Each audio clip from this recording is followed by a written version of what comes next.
जगी जन्म मृत्यू असे खेळ ज्यांचा, नको घाबरू तू असे बाळ त्यांचा, अशक्य ही शक्य करतील स्वामी.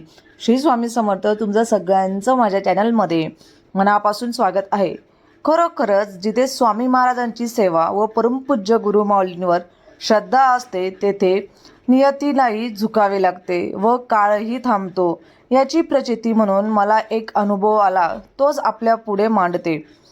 दिनांक 6 नोव्हेंबर रोजी पहाटे 4 वाजता माझ्या आईला अचानक पॅरालिसिस सारखा झटका आला. त्यामुळे आईला बोलणे अशक्य झाले. आईला आम्ही त्वरित हॉस्पिटलमध्ये नेले, परंतु डॉक्टरने सर्व रिपोर्ट नॉर्मल असल्याचे सांगितले. त्यानंतर आम्ही आईला घरी घेऊन आलो, परंतु दुसऱ्या दिवशी आईला परत पॅरालिसिसचा जोरात झटका आला. घरामध्ये श्री स्वामी समर्थ महाराजांच्या सेवेचे पुस्तक होते, तसेच घरात दिवाळी संच सेवा सुरू होतीच. आईला ॲडमिट केल्यानंतर डॉक्टर त्यांचे प्रयत्न करीत होते. आम्ही पण आईला रुद्राभिषेकाचं तीर्थ, नाडीवर कालभैरवाष्टक व श्री स्वामी समर्थ जप अशी सेवा आमची सुरूच होती.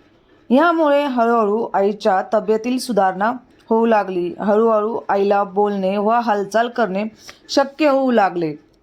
2-3 दिवसात आईचे रिपोर्ट नॉर्मल होऊन येऊन आईला हॉस्पिटलमधून डिस्चार्ज मिळाला. हे सर्व श्री स्वामी समर्थ महाराजांची सेवा केल्याचे फळ आहे असे मला वाटते. इतका मोठा अटॅक येऊनही माझ्या आईच्या कुठल्याही अवयवाला कसलीही हानी झाली नाही. हे सर्व श्री स्वामी समर्थ महाराज व परमपूज्य गुरुमाऊलीच्या कृपाआशीर्वादाने चे फळ मिळाले आहे. म्हणून श्री स्वामी समर्थ महाराज व परमपूज्य गुरुमाऊलींना माझे कोटी कोटी प्रणाम. ज्या घरामध्ये कालभैरव अष्टक आणि महाराजांचं उठता बसता श्री स्वामी समर्थ हा मंत्र म्हटला जातो, त्या घरामध्ये खरंच कसलीही अडचण येत नाही आणि कसलंही दुःख येत नाही. जे मोठं होणारं असतं ते छोट्यावर जात असतं. म्हणून महाराजांची सेवा खूप महत्त्वाची आहे. महाराजांचं नामस्मरण, कालभैरव अष्टक, रामरक्षा, स्वामी चरित्र सारामृत, नित्यसेवा तुम्ही करू शकतात. आणि महाराजांची ही सेवा अद्भुत सेवा आहे. तुम्हाला मी अजिबात सांगत नाही की तुम्ही महाराजांच्या पुढे 2-2, 3-3 तास बसा किंवा तुम्ही पारायण करा, ही सेवा करा, ती सेवा करा. पण मी तुम्हाला नक्की सांगते की महाराजांचं उठता बसता नामस्मरणही केलं तरीही अशक्य ही शक्य नक्कीच स्वामी करत असतात. अशी कोणतीही गोष्ट नाही की ती शक्य नाही आणि महाराज त्याच्यातून आपल्याला अनुभव आणि प्रचिती देत असतात. महाराजांचं नामस्मरणात इतकी ताकद आहे की त्या ठिकाणी तुम्ही उठता बसता कधीही कोणत्याही वेळेस कुठेही करू शकतात. महाराज नेहमी म्हणायचे की जो माझ्या नामाचं नामस्मरण करतो मी त्याला आयुष्यभर जपत असतो. म्हणून तुम्ही नामस्मरण करू शकतात. नंतर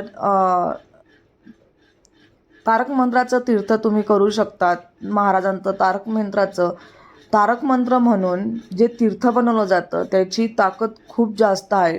रुद्र अभिषेक, तुमच्या घरामध्ये खूप मोठे आजार असतील तर तुम्ही रुद्र अभिषेक करून ते तीर्थ जर ते पेशंटला तर तुम्ही प्यायला दिलं तर तुमचे अर्धे आजार तिथून निघून जातात. ज्या ठिकाणी विज्ञान संपतं त्या ठिकाणाहून अध्यात्मक चालू होतं हे तर नक्कीच आहे. म्हणून विज्ञानासोबत अध्यात्मकाचा मार्ग तुम्ही नक्कीच निवडू शकतात. म्हणून तुम्ही नक्कीच महाराजांची सेवा करा आणि महाराजांची सेवा करत असताना मनात कोणतीही शंका आणू नका. महाराजांची निस्वार्थ सेवा करा आणि नक्कीच तुम्हाला अनुभव छान येतील. धन्यवाद. श्री स्वामी समर्थ.